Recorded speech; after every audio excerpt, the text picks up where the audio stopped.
हर हर महादेव शिव शंभो बाबा धवलेश्वराय नमो नमः। दीपं यदि परं ब्रह्म दीपं यदि जनार्दनः दीपहरत मे पापो पूजा दीप नमस्तुते।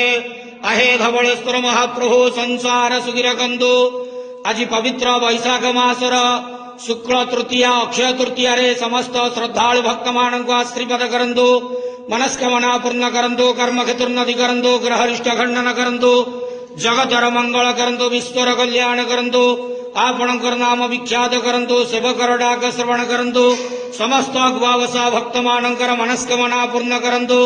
महाप्रभु धवलेश्वराय नमो नमः। संसार सुखी रखंतु आनंद जवार हरि बोलो। आज पवित्र अक्षय तृतीया रे समस्त श्रद्धालु भक्त मानक आशीर्वाद करंतु आनंद जवार हरि बोलो।